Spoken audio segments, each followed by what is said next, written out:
Hello,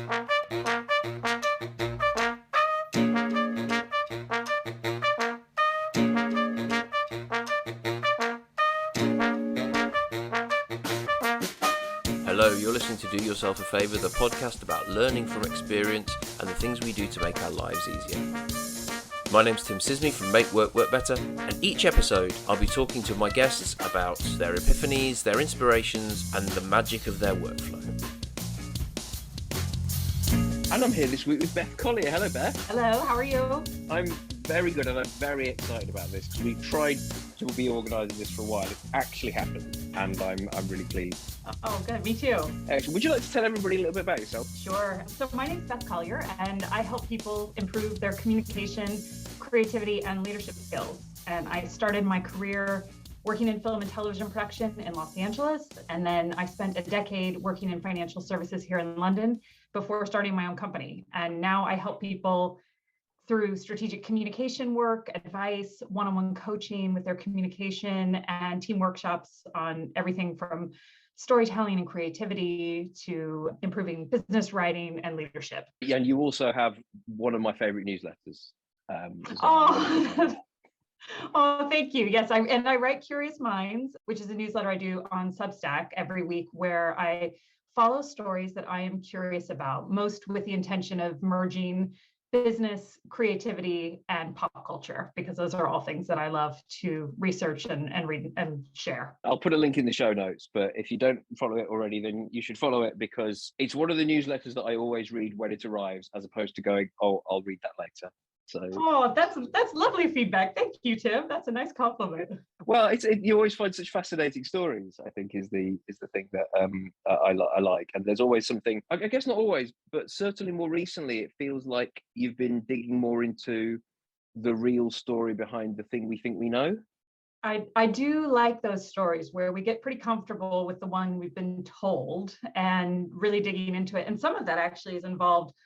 I mean, those are tough ones to write, because for some of them, I've got one I'm in the process of now. Like, I go and find the research papers when people talk about, research says this thing, and there might be things from like psychology, or we've just accepted them of like, oh, this is an absolute because we've been saying it for 50 years and you can find a million Google search results.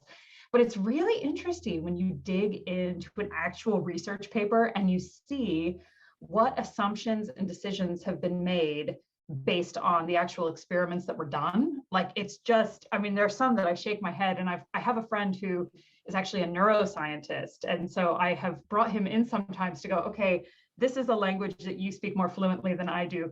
This is what I am seeing. Am I reading this correctly? Like, just to get that check. But yeah, it's really interesting to find out what just becomes accepted. And that's what I would encourage people to do, is to be curious and question these things to get to the answer, get to the real story. You're making me think of, are you aware of Merlin Mann? You come across Merlin Mann? Sorry, who? Merlin Mann. He's a podcaster, writer. He does a few podcasts, but he talks a lot about what he calls turns out writing.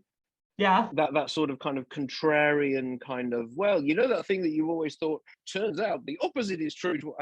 And that's kind of often not really the case. And it's using a small sample of information, and kind of it's all there to get that sort of turns out sort of splash. What is it? The story gets halfway around the world before the truth has got its boots on, kind of thing. Yeah. It's so easy for kind of the fake, I don't want to say fake news, but the misapprehension or the misuse of something, or the kind of the juicy end of a boring thing kind of suddenly becomes like the story, doesn't it? Well, and also it's like the game telephone, which I don't know if you played that when you were a kid, where you sit in a circle and like you say something to someone and then they all pass it along, and by the end, whatever is said is never anywhere near to what was said at the beginning. So all of these things can kind of get chopped and changed as they go along. So that's why it's so important for people to really be curious and to ask those questions. If something doesn't sound right, like one of the stories I wrote recently was about some research that said storms, hurricanes with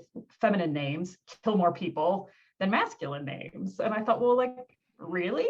Like, where does that come from? And so I just looked into it and found out, like, actually, that's not true. And the way you cut the data, it's kind of like you can cut the data to support the argument you want to make, but you need to really look at like, what is all of the data? Like when you find out that hurricanes only had women's names for 30 years in the United States, then it makes sense in those 30 years that hurricanes with women's names were doing more damage because there were no hurricanes with men's names.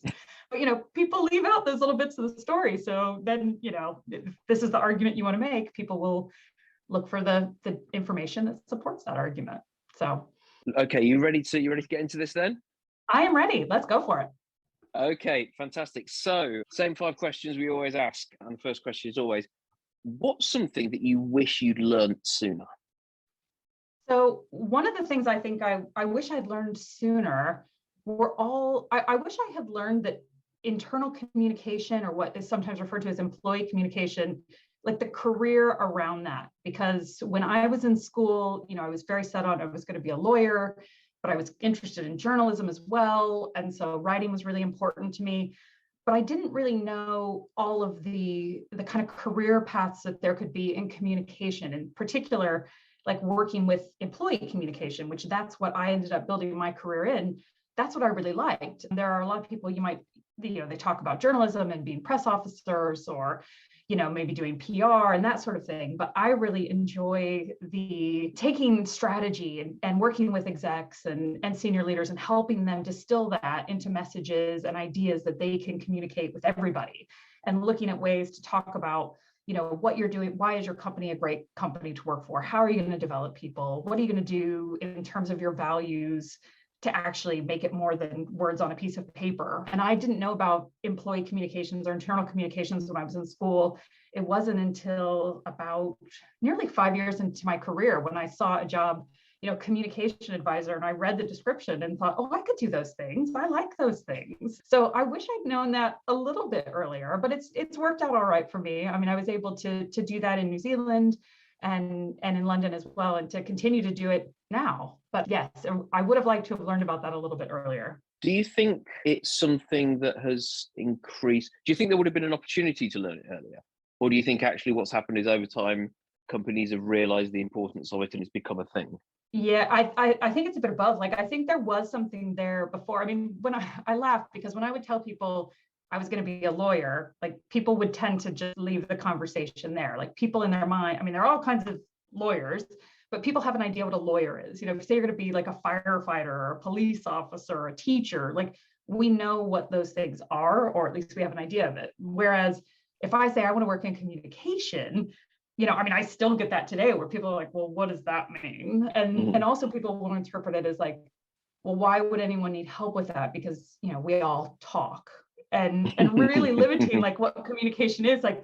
And this is what's interesting to me is I'm always, I mean, as you know, looking for examples in business, in the media, in pop culture of where people are either doing this really well or where they're not doing it so well. And I mean, I laugh like this year already. I mean, there's so many examples of where people are not doing this well. Here in the UK, we had P&O ferries laying people off in a recorded Zoom call, 800 people in one, 3-minute call.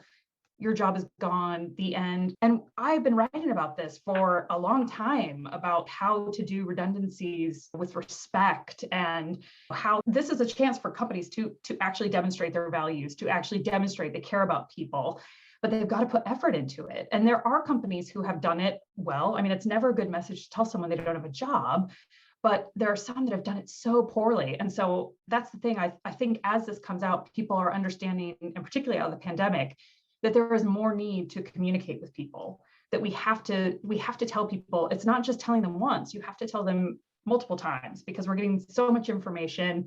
And some people, they can go, you and I can read the same email and we might take away something different from it. I often talk about BTC, box tick communication. And I don't ever refer to it as comms. A lot of people do. I don't, because I think when you talk about comms, you think about the noun, you think about the thing, like have the comms gone out? We need comms. But I want to talk about communication, the verb, the discipline, like how are you communicating with your people? And I do think there's more awareness now of how important this is, because we've seen in the pandemic, we see people resigning so much and people just being unhappy with their work, mental health suffering. all of this stuff, all of the leadership stuff goes back to communication. So that is always my mission, to help people understand this is not a soft skill. When you say the word soft makes it sound like it's not important, like it's easy, like it's frivolous, and it's not. I mean, you can look back to there are just so many examples of where people have hurt performance, they've hurt relationships, and they've hurt their own reputation purely because they haven't invested in their communication. What drew you to this? So I think what's drawn me to it is that I knew with communication, it was an opportunity to write, which I really enjoy writing. I've always enjoyed writing. It was an opportunity to work with people, and that was really important to me. I really love working with people, and an opportunity to help people. Like if I can help someone understand how their job is contributing to the overall company, to the strategy, how it's making a difference in somebody's life, like that feels good to me. And I think about the first job I had interning at a TV show, I got all the jobs nobody wanted, obviously, because I was an intern. I was the bottom of the pile. And I used to photocopy scripts. And I would photocopy scripts for 4 hours. And it was a really boring, dull job, right? However, if I didn't do that well, it would affect a lot of other people. Like if an actor doesn't get the new pages, then they don't learn the lines. If a director doesn't get the right pages, then they haven't set up the shots. The prop team has to get the props. The lights need to know where to go. Like, and it all flows on. So even these like small tasks that maybe don't seem that important, because they are important. And I want people to see that like the role they play is making a difference, and for leaders to help people see that they are valuable. So the chance to work with people, the chance to write, and also it's a great field for thinkers, for people who really want to look at, okay, if our goal is X, how do we communicate that to people in a way that is going to resonate with them? Like there's a lot of problem solving that goes into it, and it's an opportunity for a lot of creative thinking as well, because you're constantly solving problems. You're constantly solving problems when you work in communication. And a lot of times you're doing it with constraints, whether it's time or it's money. I mean, I've written a lot of things for people before I've actually had their input. So you're having to know how they think and what's going to matter to them to come up with something that can get approved quickly. So yeah, the challenges of it and just getting to work with people and write and think, those are all things that really drew me in. You said about problem solving, and big chunk of what I do is process redesign and problem solving and working to help businesses make their work better. And I was talking to someone a few weeks ago, and they said, what's the most common reason that things don't work? And it was immediately for me, communication and accountability. No one talks to each other and no one knows whose job it is. And accountability partly comes down to communication. It's so fundamental to so many parts of work and business. Do people understand what their job is? If they don't, it's because of communication. Do people understand what the other person's job is? If they don't, it's because of communication. Are teams working well together? If they're not, it's probably communication. Is massively fundamental. And the fact that it is so often left to, so often not even considered about how within a team we are going to communicate. Or it tends to be, we'll just get Slack. We'll just get Microsoft Teams, as if that's going to do the communicating for them. They'll think about the output rather than the outcome. Like, I need to communicate. Like, I'll just get this thing, I'll just send an email. I'll just do, a town hall. Well, why? Like, I always start with people, like, what's the purpose? What are you trying to achieve? Like, don't tick the box. That's the way to do it. There are things that as technology has changed, sometimes people will come to me with the solution. Like, I need a video, I need a newsletter, I need an email. And I will always take them back to say, well, tell me what you're trying to achieve. What's the purpose of this? Because videos can be great, but there are a lot of people that don't want to watch a 10-minute video. They want to read a 1-minute summary of the key point. And so it's really, there's that whole piece around not only understanding your purpose, but understanding your audience. Because even things, I can remember an organization that had a printed newsletter, and there will be people now that if you say that, they kind of turn their nose up. Oh, that's so old school.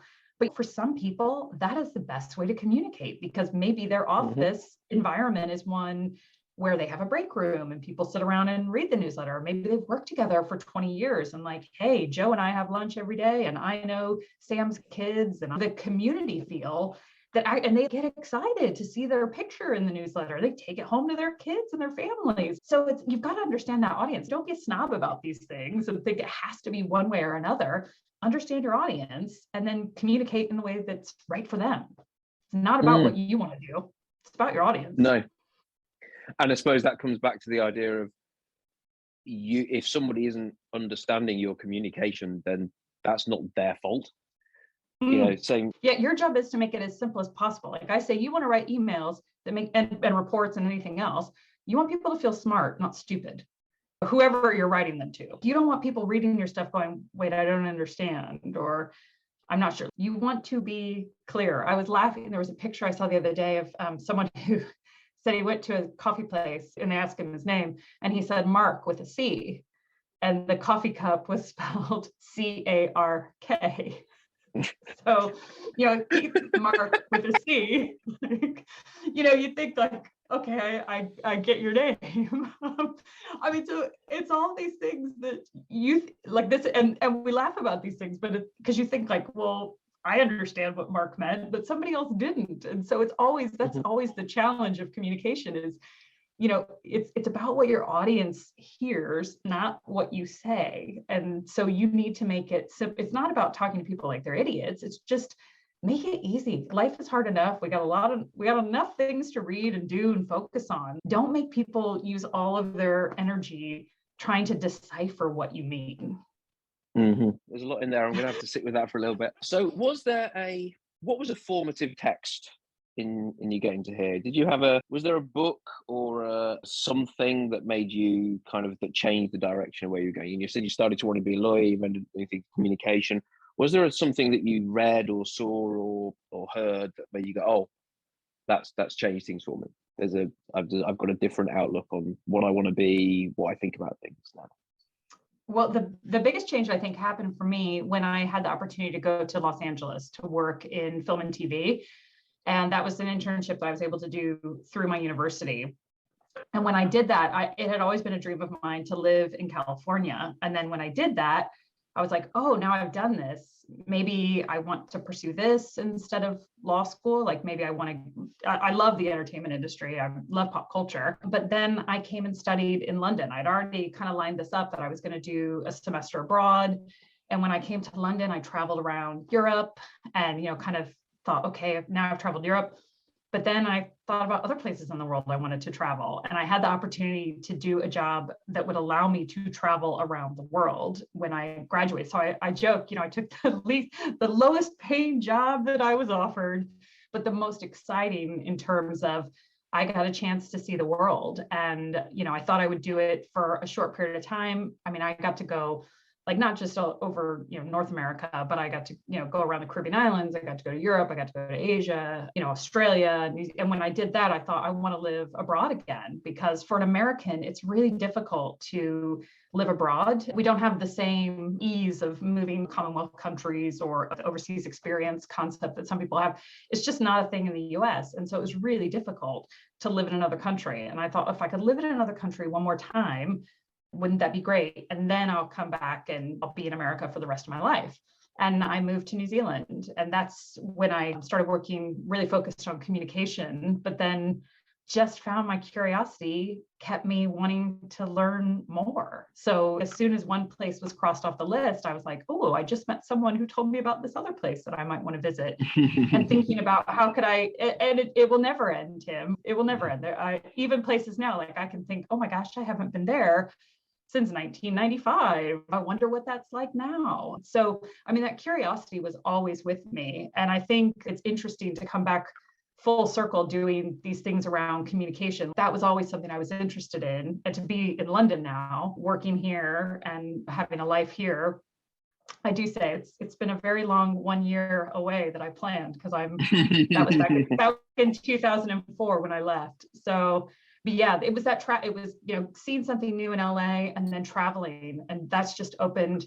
I love traveling. I love meeting people from different places and learning about different cultures and history. That just feeds me. So the longer I did that, law school just got farther and farther away until now. I think we can probably safely say that I will not be going down that path at this point. Was the pop culture angle, I don't want to say obsession, but it comes through in a lot of your stuff. It's clearly something, and most of our robust exchanges on social media have been around pop culture. But was that there before you did the LA internship, or did that really spark the interest?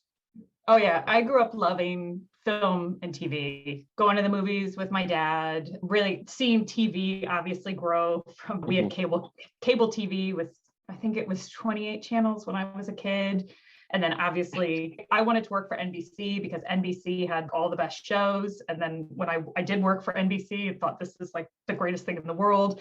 And of course now network TV has changed so much. Now you've got the streamers, Netflix and everybody. It's wild to see that change. But yeah, I was always interested. I mean, it's storytelling, right? You know, it's writing, it's stories. I like sports, I like music, I like books, I like, you know, all of that stuff, theater, like so pop culture has been a big thing for me. And what I've tried to do in a lot of my writing is share business lessons, but with a pop culture angle, because I think it's more fun. And I do bring in history and I do bring in, you know, politicians, and I will bring in like, that's the whole thing. I want to have a mix because somebody is going to respond to me making a reference to Shakespeare, but a lot of people are not. And so I've got the Back to the Future reference, or the basketball player or football player reference, or the Taylor Swift reference. And that's the fun thing too, Tim. I think also being away from my home country, like I think when you go and live in another country, you realize how much of you, who you are, is the culture where you're from. And I am I'm from the Midwest. In America, I'm really proud of coming from the Midwest. We are really into basketball where I come from, really, you know, nice people. And so there's that whole Midwest thing that comes out of me, I think, particularly when I'm out of the Midwest, because here no one really knows that much about the state where I come from. Right now, we've got a big basketball tournament going on. It's really exciting for me and other people who care about basketball, but obviously to a lot of people in London, it's like they would never even know it existed. So yeah, I've loved it for a long time. And I think being away from it has probably that love, and working in industries where I wasn't it wasn't around me all the time, made me realize how much I missed it. So this is completely not part of the format, but I've been waiting to have a proper conversation with you about this for some time. Okay, so Ted Lasso is the most human television program ever written. Discuss. Oh, I love Ted Lasso. I love Ted Lasso because it was funny when someone introduced this to me. They were like, "You're gonna love it because you're a lot like Ted Lasso." I mean, Midwestern, enthusiastic, like fun, goofy. I don't think I'm as far, especially in the second season. He's out there compared to my personality, but I love the energy. There's a vibe of kindness and generosity and authenticity and humility and care that I love about Ted Lasso. I also love the relationships, particularly the women's roles, which I don't think this has been written about as much, but between, you know, the two women, we would be used to seeing kind of a competitive dynamic, but instead getting to see the supportive nature of women, you know, from very different backgrounds and demographics. I love that element of it. And just the positivity. I think we are all craving. There's a lot of wonderful shows on right now. A lot of them, like, I will sometimes say, like, I don't want to watch a dark show tonight, because a lot of shows, like, they can be very well written and very interesting. But, you know, when you finish it, you might think that was depressing. Or, especially during the pandemic, I was like, I don't need to watch anything about the apocalypse or death or loss or suffering or pain. I just want to have something that feels like an ice cream cone, you know, and that's what I think Ted Lasso was and is for a lot of people, is just this feeling of positivity. And of course, being an American coming into London is a fun one as well, to see the things that he doesn't understand, that Americans may not know, but to show that it's not coming from a bad place. That's the thing I always would say to people. When you think, oh, how does an American not know Manchester or Leicester or all this stuff? Well, would you know the small regional towns? I mean, what can you tell me about the Indianapolis Colts? I mean, they're not a small team, but they're not something that a lot of people in the UK would go, oh, I can tell you all about the quarterbacks. And, it's your point of reference.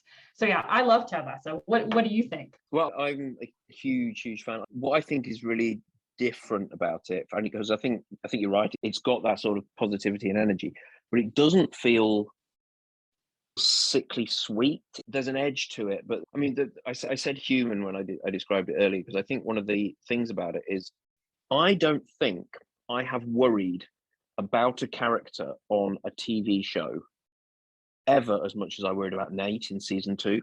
I remember saying to my wife, and it wasn't even like while we were watching it, it was like, 2 days since we'd watched the last episode Tuesday. over breakfast. Yeah. And I was just like, I'm worried about Nate. Like, and I think there's something about the way that show works, where I think because all the characters all feel a little bit more real somehow than you would expect for a show like that. I think because it plays with that format of kind of sitcom-y type show, it's working. Everyone's a little bit more real than you would expect for a sitcom. Things Cheers or whatever like that. They're all archetypes and so on. So I think there's something about that in it, and I think there's just something very, very clever about the way that it just. I've never felt as invested in characters in a comedy. The closest thing I would compare it to of late, and I think it's possibly because, like you say, what we've been through recently globally is Schitt's Creek. Another one where just another ice cream cone. Yeah, absolutely, and a show is just seeing the content of comedy since forever. It's clearly easier to be funny when you're being mean, isn't it? I mean, mean comedy is obviously easier. Kind comedy must be really hard. Like having a show like Schitt's Creek or Ted Lasso, which is so genuinely funny, no one's punching down.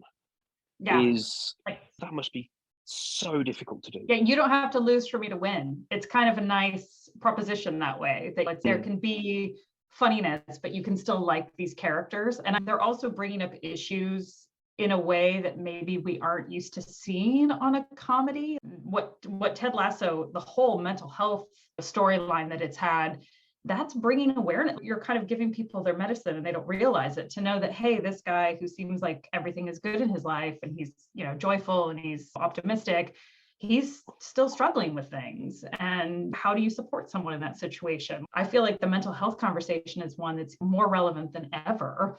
And even for people to just see that it's possible someone looks quote unquote fine and they still need support. So I think it's doing a nice service there of actually just bringing awareness to what some people can really relate to. And just following that thought along, as you said, around the relationship between Rebecca and Keely being like an actual friendship and an actual feeling like a real relationship, and it's not the kind of competitive, bitchy, what you might expect. I think it's very similar in the way that the male friendships work, in that, they just don't talk about anything meaningful, and they clearly love each other very deeply, but they are not communicating how they are feeling about things, really. And there's a whole segment, isn't there, and I think it's in season 2, around how, well, we're worried about it. Well, are you going to say anything? It's like, oh God, no.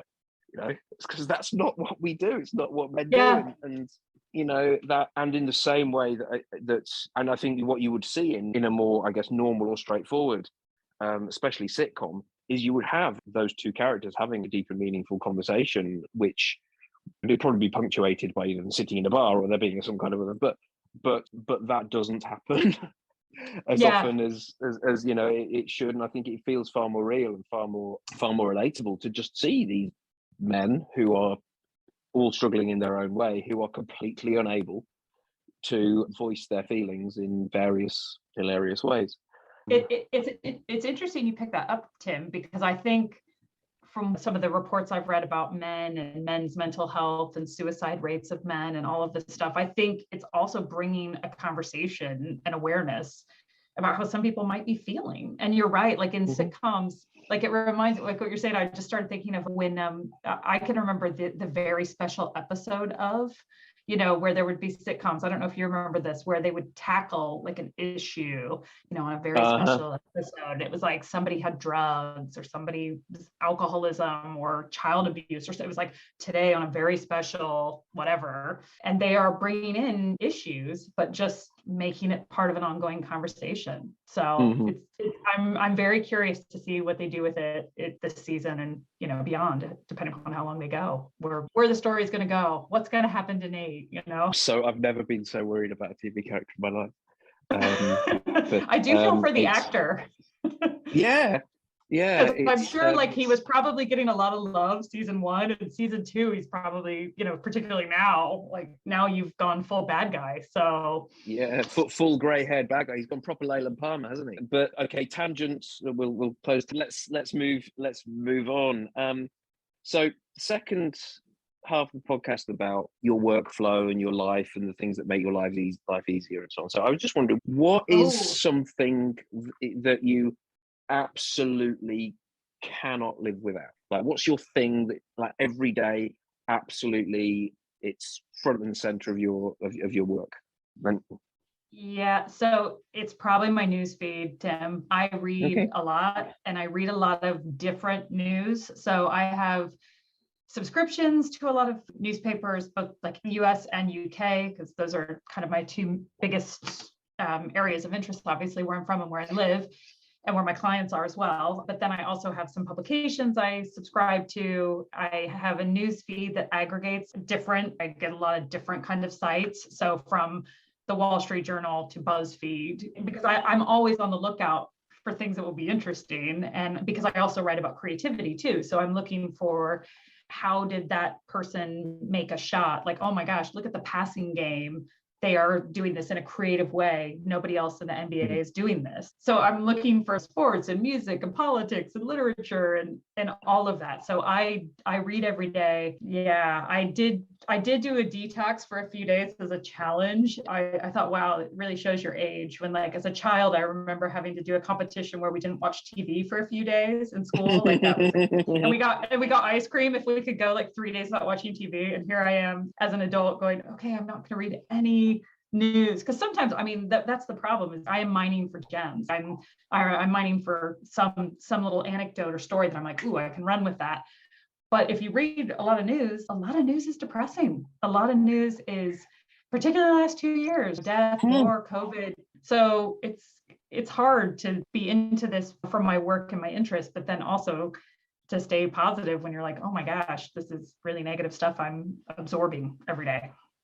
I was going to actually ask that, because I feel like since 2016, have had to make a conscious decision between being well informed and my mental well-being. How do you manage that?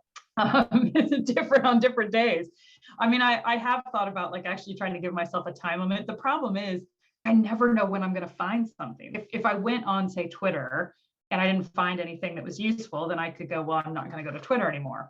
But I do find useful things on Twitter. So that means I have to be willing to dig through the dirt to like, it's just part of it. So I think I did read about somebody who does a weekend detox, which I thought, that's not a bad idea. And it's knowing you can't, like, I'm not going to get every single story, no matter what I read. I just read a story this morning from New Zealand, another area, because I live there. I'm interested in their news. And I thought, how did I not hear this story before? Well, because you can't read every single story. You're not going to know everything. And that's one of the nice things, like, LinkedIn and other places where people I know in different parts of the world might share with me to say, hey, did you see, you sent me something before? Like, hey, did you see this? It's like, oh, great, because you can't stay on top of everything. But yeah, I suppose time limits are probably a good thing, but I am not adhering to that myself yet. So I will be honest about that. Like, but in my mind, that would be a good way to help balance that. It is hard. I think the thing that I found most difficult about it, and like I say, it's mainly been since 2016, so Brexit and Trump, basically. Yeah, and a lot of negativity. That seemed to be the start. And I think the thing I found most frustrating, particularly about Twitter, because I've never really used Twitter for news. I've always just used it to follow people I find interesting, musicians, comic book writers, artists, that sort of thing. The people who make bad puns particularly. But the irritating things about like people being actually whole people and not just like the thing they make is that as the world has become more polarized and politicized and so on, is that you'll follow somebody because you like their music, and inevitably the world starts to impinge on their Twitter feed, and it's incredibly frustrating. And I wish they wouldn't, because I just want the good stuff. but yeah. but I think it shows how much of just how deeply things have changed in that aspect over the last few years, quite how polarized the discourse has become, because it just comes through in every aspect of everybody's communication now. Yep. And I think there's a lack of tolerance and a lack of curiosity to say that if you say one thing, that doesn't necessarily mean I know exactly who you are. So like if you like AC/DC, let's say, you might just like AC/DC. There may not be a bigger story to that than people will want to pull in. We try to put too many people, I think, in boxes of like they're good or they're bad. I found this in my research. When you're researching people that you think they're really interesting, and then you find out, I mean, if you're looking at people from 100 years ago, they are not going to have had views that are acceptable in 2022 in all areas, right? And particularly like when I'm looking at people with women, like they weren't always great to the women. They, if you look at Einstein, as I did, and you find out, oh, he was a really terrible husband, and maybe I wish I hadn't read all of this stuff about him. But you can still admire someone's work, and that doesn't mean you're saying, oh, I support cheating on your wife or all this. But that's what you see a lot, I think, on social media. That's where a lot of the negativity comes from, is that people, if you criticize or question something, then people are like, oh, well, you obviously think all these things too. And we've just got to be a little bit more curious and a little more open-minded about people, that we don't know who people are. And I think that's one of the downsides of social media, is that people have this anonymity that gives them a whole level of courage that they would not have if they were seeing people face to face. 100%. So I've just finished reading Nick Offerman's most recent book, Where the Deer and the Antelope Play, and the word that he uses all the way through that is nuance. Yeah, he talks about nuance a lot, and it's a lovely 3-part meditation on the planet and outside. The whole first chapter is him walking one of the big national parks in the US with 2 of his friends, and him struggling with the nuance of this is, the preservation of this beautiful countryside came at the cost of the slaughter of many Native Americans moving off the gun. Yeah. It was a good thing, but it was a bad thing, and quite a lot of the time we have to hold these opposing positions, and they're not really reconcilable, and we have to sort of be able to manage to accept that there are nuances in the situation.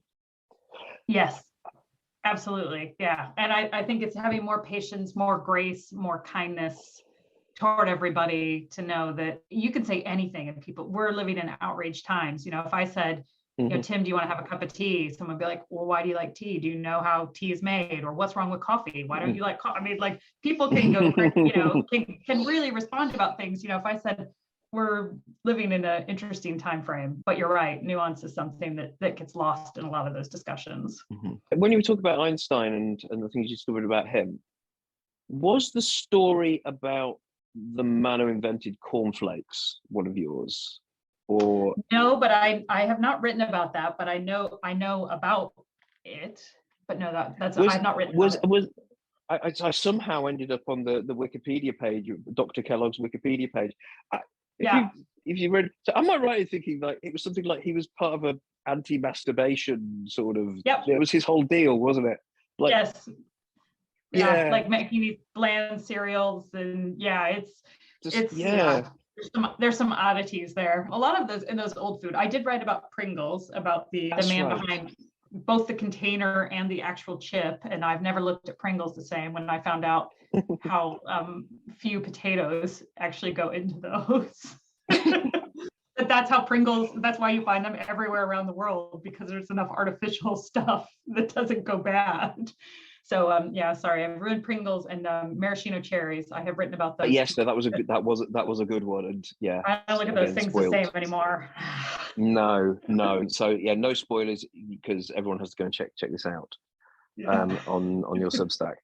So, do you have a particular news aggregator that you like and would recommend, just out of interest, before we move on? So yeah, I do. I have Apple News, which I use. It gives me a lot of different things, but I have other subscriptions to publications as well to get them. So, from Vulture and New York Magazine to the New Yorker, Wall Street Journal, New York Times, Washington Post, Guardian, Times, Financial Times. Like, I'll read New Zealand Herald sometimes, LA Times. Can't get the Chicago Tribune, which is really annoying that it has like it does something of like, you are not in the US but occasionally I can get stories through other aggregators for that. But yeah, Apple News does one that gives me a lot of different stuff. And then I go to a lot of sites too.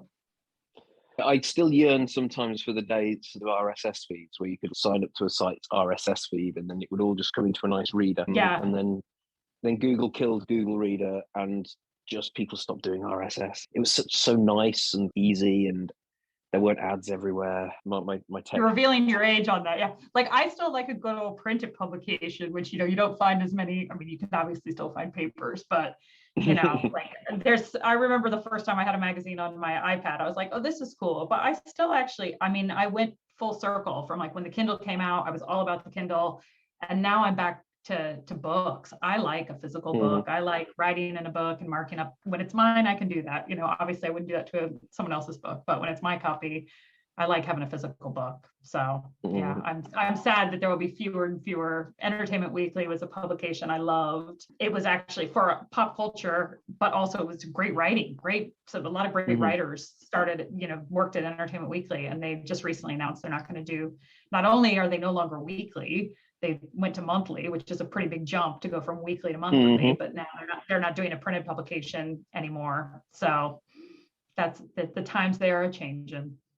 Yeah, there was a French music magazine. There probably is still a French music magazine, Les Incorruptibles, which was amazing. Yeah. I lived in Paris for a year, and it was my kind of like I would buy that on my way to down to the metro station. I'd buy it on a Wednesday, and it was a fabulous music magazine, music weekly. Really, really well written, really, really interesting artists. For whatever reason, the French always seem to latch onto British artists who are, British and American artists, actually, artists in general, who were perhaps considered a little bit more left field, ended up becoming a lot more mainstream in certain parts. So it was always a good read. And I ended up continuing my subscription to that, even after I moved back to the UK, just because, as far as I was concerned, it was just the best music magazine that I could get my hands on. But they would stack up.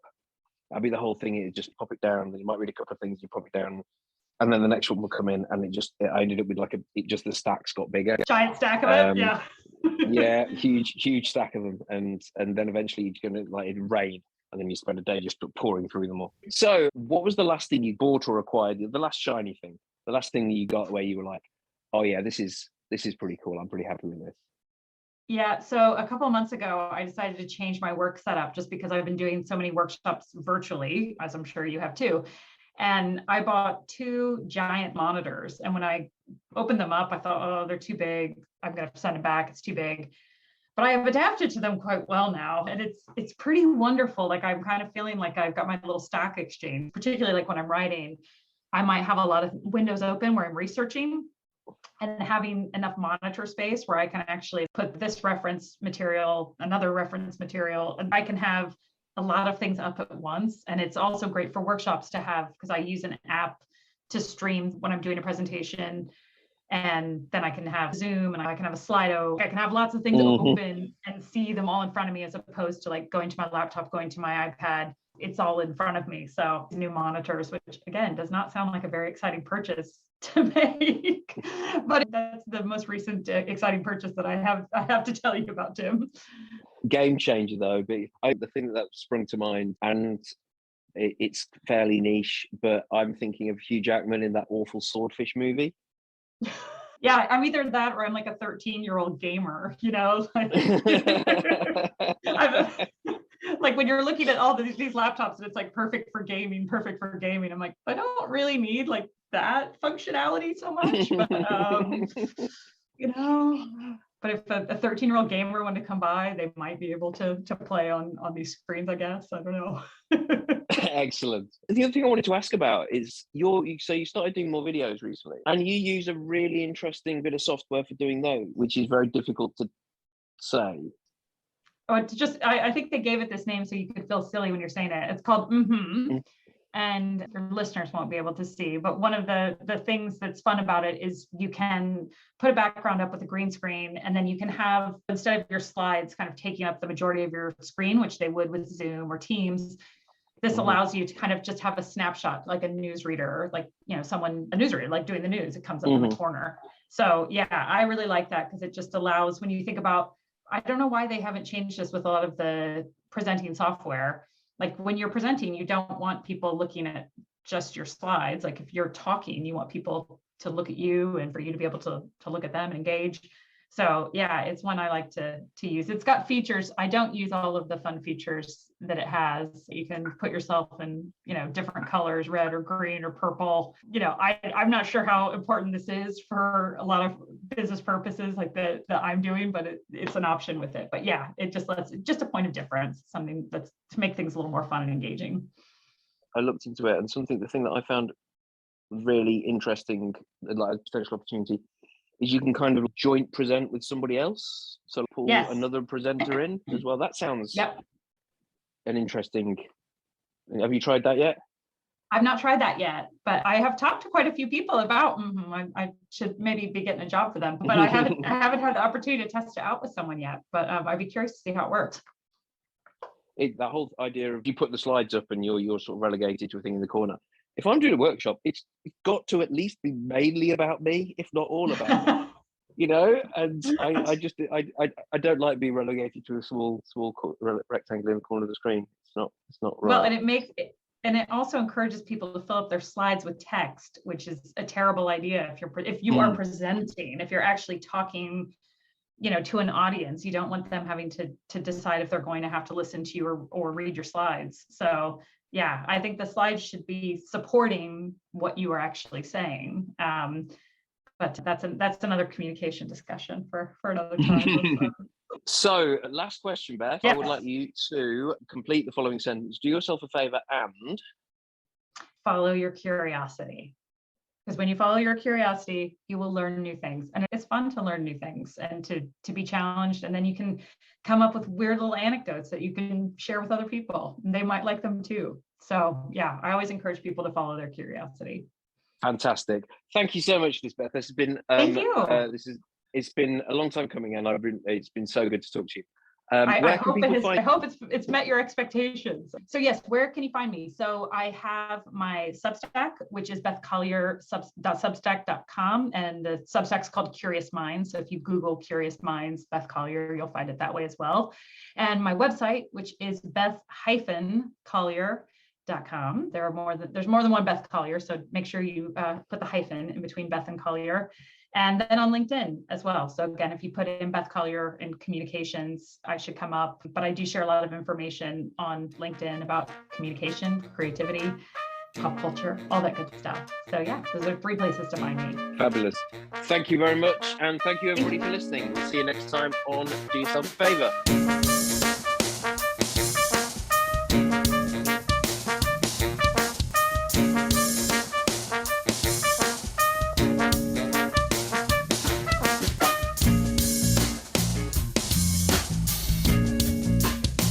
You've been listening to Do Yourself a Favour, the podcast about learning from experience and the things we do to make our lives easier. Brought to you by Make Work Work Better. My name's Tim Sisney from Make Work Work Better. Our theme tune is by The Titanics. Talk to you again soon.